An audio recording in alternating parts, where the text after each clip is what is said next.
Hello, hello, hello. It's been a long time since I've been here, and I have a lot of affection for this room in particular because I used to run meetups here, so it's so nice to be back here. Anyway, today I'm going to do a talk that I haven't really done before, and that is I'm going to talk a bit about me and my background and where I came from. I've been reading lots of autobiographies lately, and actually I found it's quite fun to hear about people's background. So I'm going to try something new with this today. This is my CV, if you look at this on LinkedIn. So I'm a senior director at Arm. I ran the Cloud Native, still run the Cloud Native London meetup, previously at CNCF and Google and Apple. So that's my sort of LinkedIn resume. But I'm going to talk in 3 parts here. So I've kind of gone like finding tech, finding community, and finding the future. And I don't have a lot of slides after this, but I'm going to talk about how I got into tech initially, up to the point where I worked at Google as a software engineer, and then I quit working at Google as a software engineer. I'm going to talk about my time in CNCF and meeting the community and all the fun things and fun people that we did there. And then I'm going to talk about quitting CNCF and doing other stuff.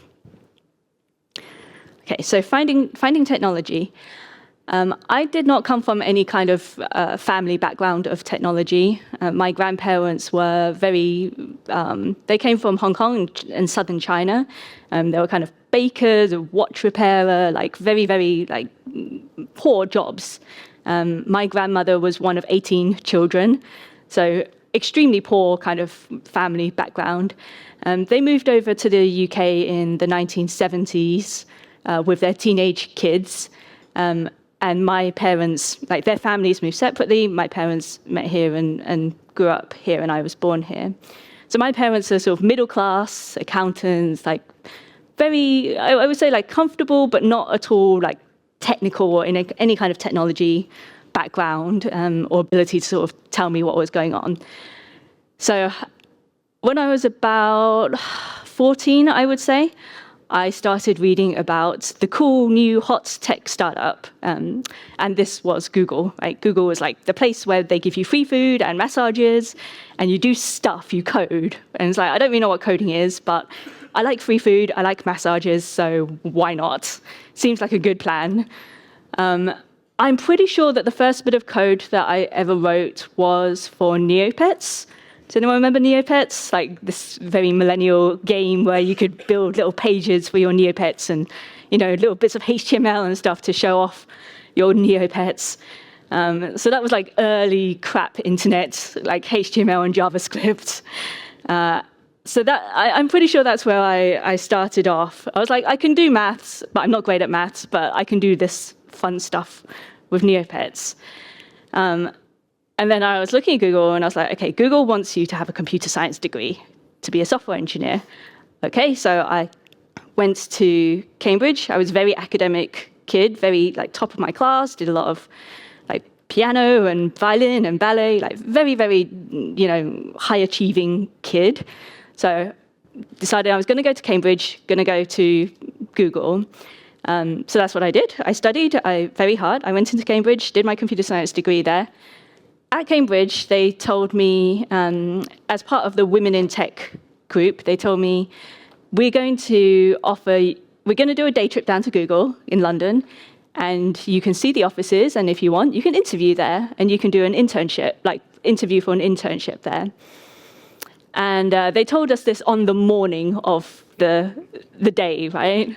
And I'm like, I'll give it a go, but oh my God, interview at 19 with no preparation of how to do a Google interview or what to do.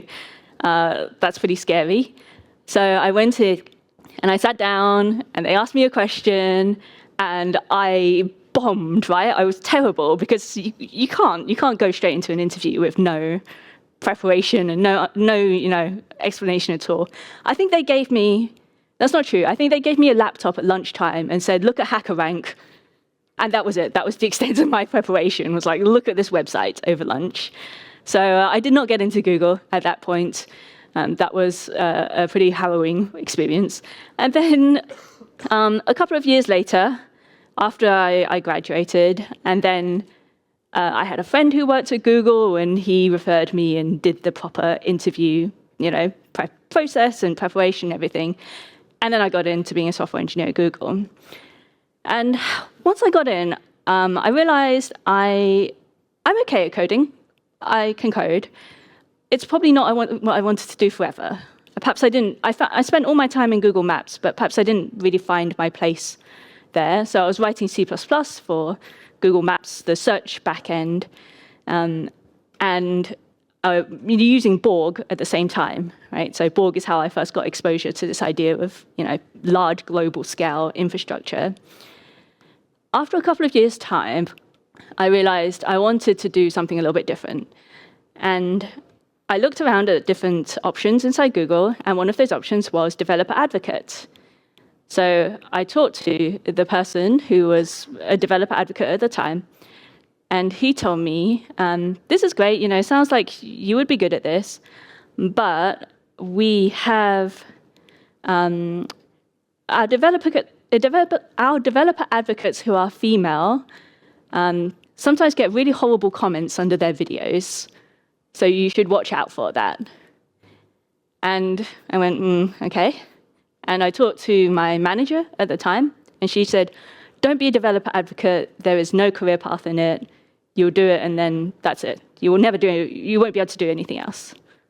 I was like, wow, okay. Well, now 2 people have told me this is a crap career path, so maybe I shouldn't do it. And so I didn't. I went and became a technical program manager. And I realized I'm not a good technical program manager either. And by that time, I'd been at Google for over 5 years. I was burned out. I just wasn't enjoying it at all. So I quit. And I took about 6 months just to recover from the burnout, work on my own stuff. But truly, I was in the mindset of maybe I'm just not good at tech. Maybe I should just quit tech and go and do something totally and utterly different. Luckily, after about 6 months of this, I sort of started to drag myself out of it. And I started getting myself out of it by coming to meetups and events like this. I used to come and I used to just listen to what was cool, what was happening in the world, and what was the new technology. And I kind of rediscovered my interest in technology through the people and through the events. And at the time, lots of things were kind of coming up. So, blockchain, I could have gone into blockchain, I could have gone into AI, I could have gone into other stuff. But Docker and containers was the one that really stuck with me from that experience with Borg, because I already knew how that kind of worked. I'd already seen how it worked. So I made the decision that, okay, I'm going to try and move into Docker and containers. Kubernetes wasn't even really, it was 2016, 2017. So Kubernetes was still really, really early. It was just Docker and containers at that point.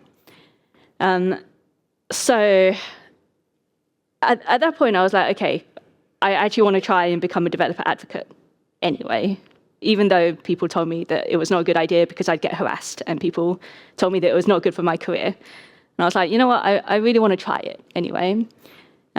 I went to, on a diversity scholarship, I went to a conference called DevRelCon, a developer relations conference. And at the table where there were T-shirts, I bumped into someone who was working for a startup, and they said, we're hiring for a developer advocate. We're 10-ish people, so we don't really know what we want. We don't really know, what a developer advocate is, but we want to hire one. And I said, okay, I don't know what a developer advocate is either, because I've never done it, but I want to give it a go.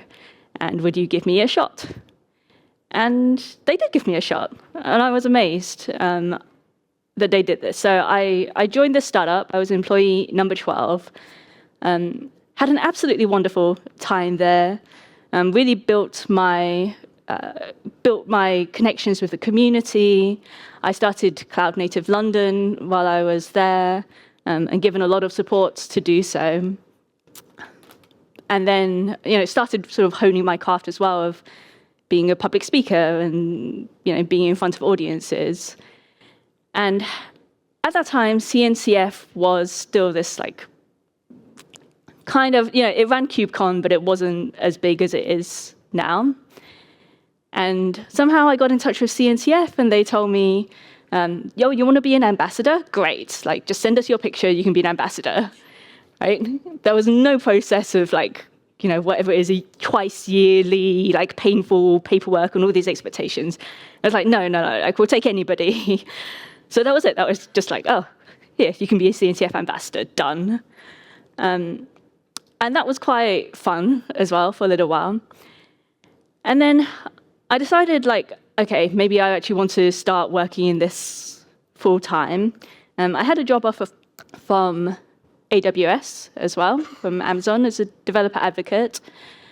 And I had this, and I was thinking, well, let me just talk to CNCF and see if they have anything that would be of interest. So I slacked Chris Anishtek, the CTO, and I just asked him, like, I have an offer, but anything happening at CNCF that I might be a good fit for. And he said, yeah, actually in 2 weeks' time, we're planning to hire a developer of ecosystem. I mean, the governing board is going to approve the budget for it, so that we'll hire a director of ecosystem, and you'll be great. And I was like, oh, okay, cool. I want to apply for this director of ecosystem role. So then I had this phone interview, which I really remember, with Dan Cohn, who was the CEO, not the CEO, the executive director.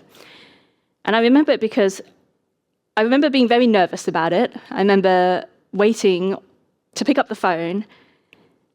And when he rang, I said, hi, I'm Cheryl. And he said, hi, I'm Dan. He's this like very big, booming voice. Like, hi, I'm Dan Cohn. And after CNCF, you could be anything that you want to be.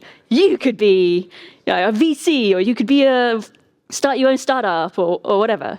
And I was like, I have not said one word to him. And he said, after you finish working this job. And I was like, hold on, I thought I was supposed to be interviewing so that I was supposed to persuade you that I would be good for this. But no, his mindset was totally like, what can I do for you after? What opportunity would you get after this role, as opposed to whether you could do it right now, like at this moment. And I really appreciated that mindset. And I really realized that's something that I really tried to learn from him. So you can tell that's how I got into CNCF. It was just Dan saying, right, you would be good at this, done. So I'm going to switch to finding community now. This was really the moment, I think, when I started to build this, like, people started to recognize me for that I'd not met before. And I found this really strange, right? Like, at that point, up to that point, people had sometimes come up to me in an event and gone, oh, are you the Cheryl that talks about storage? Because I was working for this storage startup. And I was like, I guess. And then I'd come to events and people would be like, you're Cheryl. I'm like, great. Have we met before? Oh God. Like, now I'm really, now I feel really bad if we've met before and I don't remember your name. But I did more and more and more events. I traveled a third of my days out in 2019.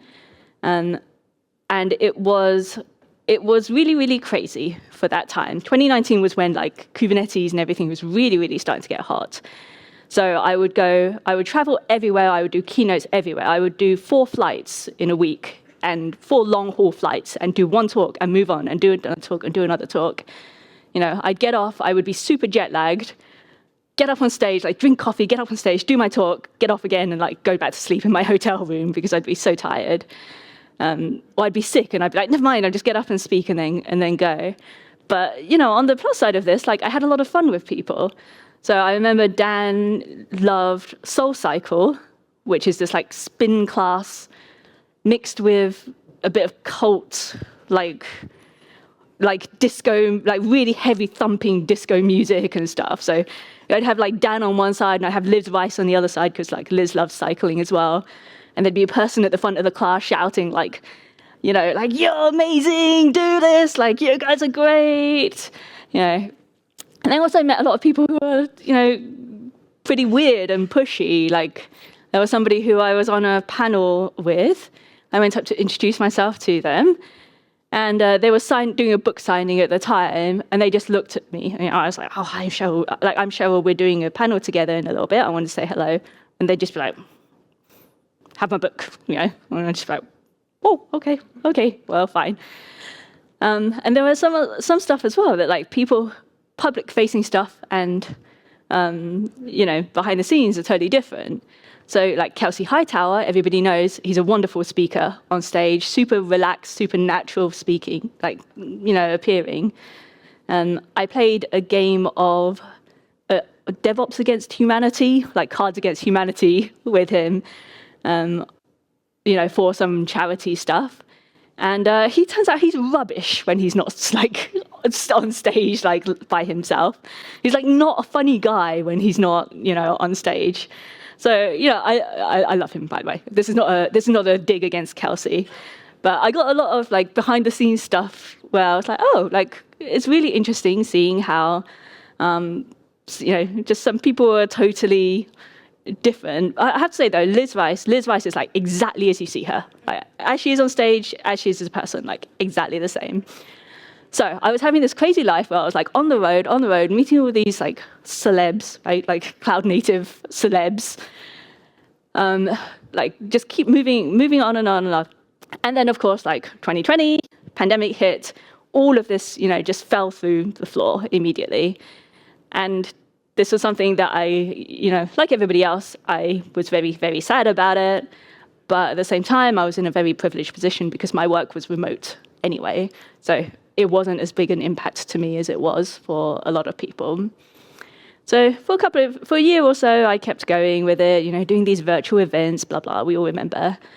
And then I felt pregnant.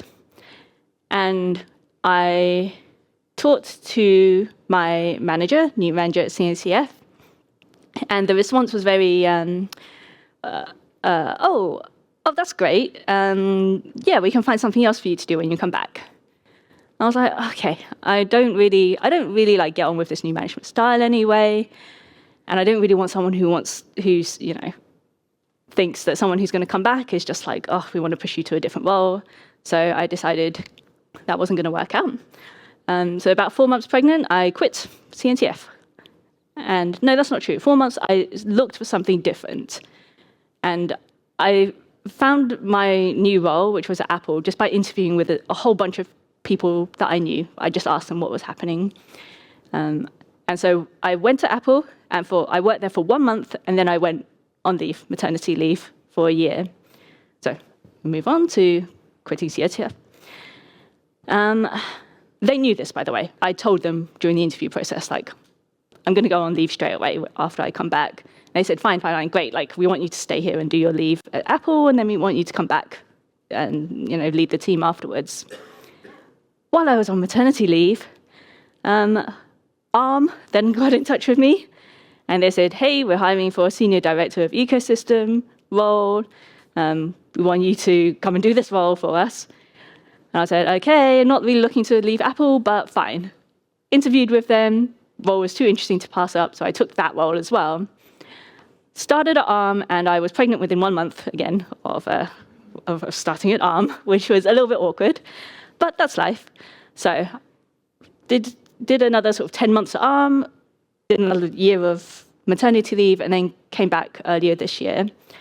So I put this bit as like finding the future. So like, what do I think the future is? I wish I knew. I think we all wish we knew what the future was. Because I don't really know what the future is for me or for, perhaps the industry or for you. But I will say I am a believer in getting people together to build stuff. And so I want to ask you to do something hard today. And that is to go and talk to other people. And I know how hard this is because I have facial blindness. I find it really, really hard to recognize people. I was once watching a film with Kevin Spacey, and halfway through the film, he puts on a baseball cap, and I was like, who's the character? Have we seen this person before? And they were like, literally, it's Kevin Spacey. You don't recognize him. It's like, no, look like completely different person to me. So I know how hard it is Like, I find it really tough to go and talk to people that I've never ever spoken to before. I'm very shy in that way. So I recognize here that this is not something easy, but I am a believer in that the future is built by us being together and talking to people. So for today and for tomorrow, I just want to say, let's get together, let's talk, let's meet somebody that you haven't met before, and let's build the future. Thank you very much.